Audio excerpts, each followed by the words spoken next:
let's start at the beginning. Who and what is Advisors for the Nation?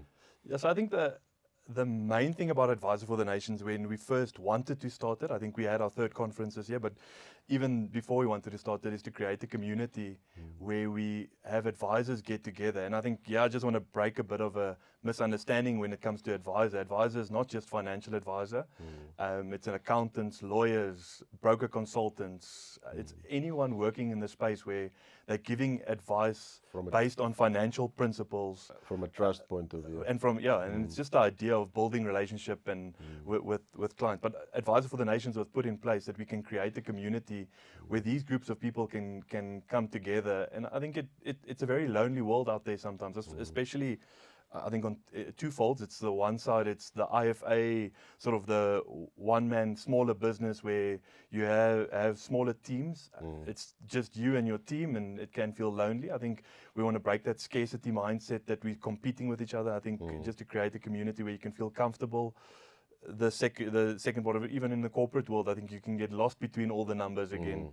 And Advisor for the Nations was there to create that community, but I think the main part of the community is to help each other, that we can live out our callings as Christians, and that we can then give advice to our clients from a biblical wisdom point of view. I think that's the main thing trying to be created, and it's possible.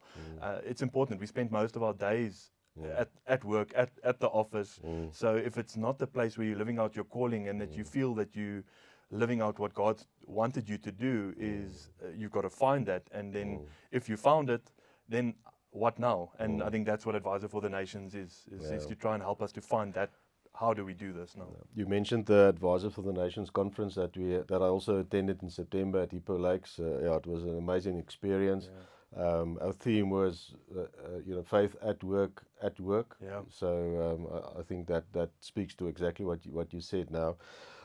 So talking about the conference, what stood out for you from the conference, and also what's the major outcome from the conference?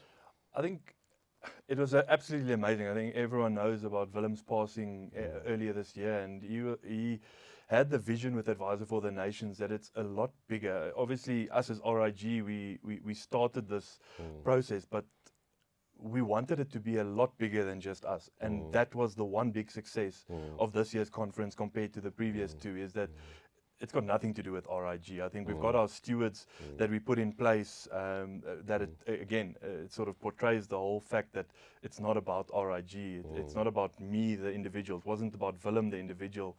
It's a lot bigger than that. The conference this year, we were 40 advisors that were together, which was absolutely amazing to just have these different people from different facets and different worlds. Different worlds. USA, Canada, also of South Africa. And that was a cool thing.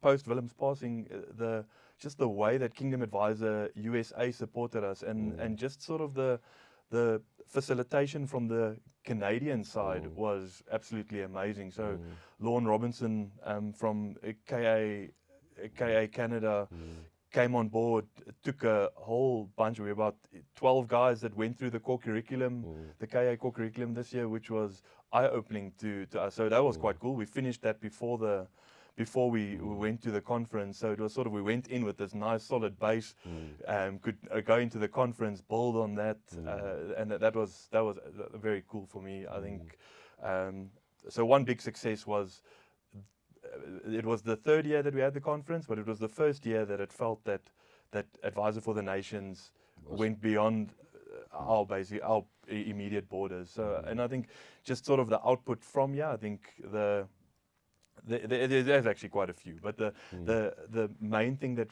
I wanted to have go out of this conference was that we wanted to create the opportunity for study groups.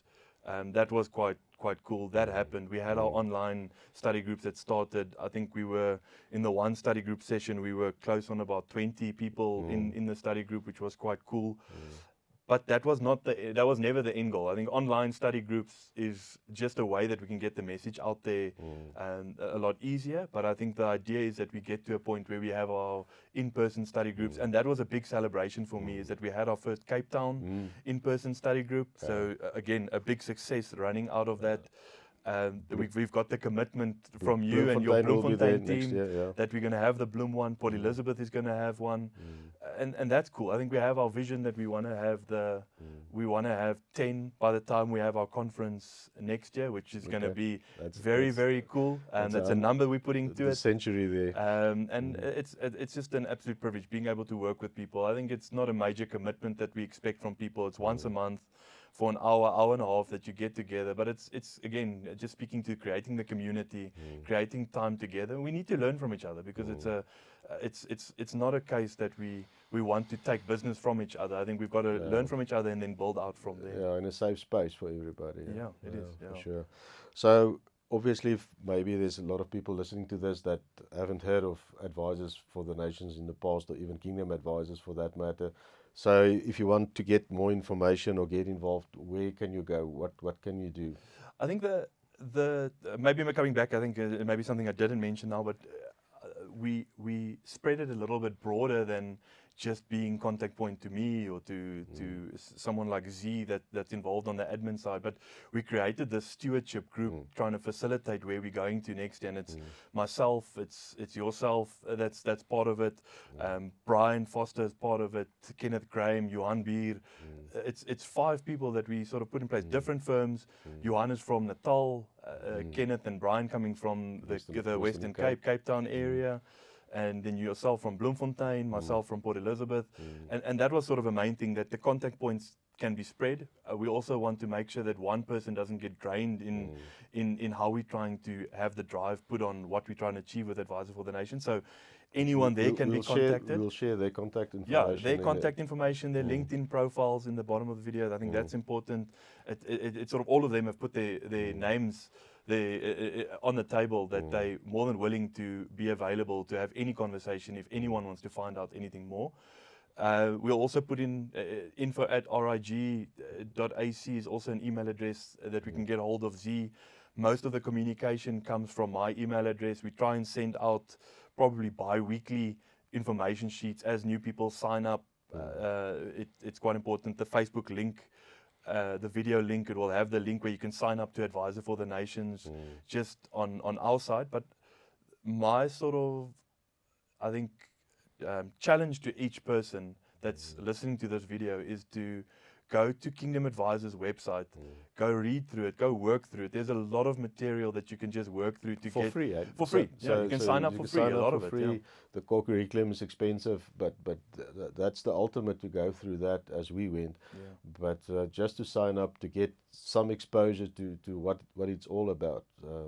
There's so much resource out there that we don't need to go recreate everything. It's just I'm trying to create and that's all of our vision, is to create the community where we have like-minded advisors wanting to give Christian biblical advice to our clients, to learn from each other, to build on that, and then to be able to trust that we are then helping clients to be generous in their giving, to achieve freedom from money. I think that's the one main thing to get out there. Yeah, I think from doing the core curriculum during the year with you and Lorne from Canada, I think the one thing that stood out from basically every time we met is you must first make this personal before you can make it professional. Yeah. You know, you must go through this in your personal capacity before you can share that. Ron Blue states that a number of times in his messages as well. And for me, this was a very personal journey. And I think I want to invite everybody into that personal journey. Forget about your profession for a while. Once you're there personally, there's no other way than doing it in your professional way as well. But that I think was what stood out for me for this year going forward. So very cool. I think a challenge I also want to put out to everyone listening to the video and the recording is that, firstly, I want to create the community that people, where they might feel lonely or they might feel like they want to become part of a community, please come join the community. But I also want to challenge people to bring their expertise, bring their strong suits that they have, to bring it back to our groups, because I think I don't know everything. You don't know everything. It's experiences that we're going to learn from each other, hearing each other's stories, and that's where we learn, and that's where we create the bond and a unity that this can go way beyond just the 10 sort of study groups. I think that's important for me. Before we end off, next year conference is booked. Yes, excited. I think Kenneth told us yesterday he's sort of seen the vision and he knows it's going to be sold out. Okay. So I think it's first come, first serve. But it's on the 1st from 1 to 4 October next year at Hippo Lakes again. We're probably going to have about 65, 70 spots open. We were up at 45 this year. It was very exciting to see it that full, but our group has grown So fast, from about 30 to 50 people already, that people are wanting to get involved. And I don't want anyone to miss out on the opportunity to come to the conference, because what came out of that conference was the biggest thing. Was just we became tighter, nice bond. Hippo Lakes is an amazing venue that we have. We'll put a link to Hippo Lakes in there as well. That's a good selling point. It's a very good selling point. And then I think what we'll also put in is a link to the YouTube channel where we have all the speakers that we had at the conference this year. All their videos have been uploaded. So go listen to some of the videos. There's a short 10-minute video there that sort of summarizes everything, but just the expertise we got from US, Canada, and people speaking in person and just hearing their stories was cool. So 1 to 4 October next year, we'll put the details in the link. Looking forward to seeing people at the conference, but please just reach out to us, ask about what we're about. Any one of the 5 of us stewards are more than willing to pick up a conversation about where we're going, what we're trying to achieve, and what we do. And we want auditors, accountants, lawyers, every professional that works in that trust position there. I think if there's one step up we can do is to make it a bit more inclusive of all the professions. I agree. Yeah. Okay. Thank you, Annie. Thanks, Neil. Looking forward to that.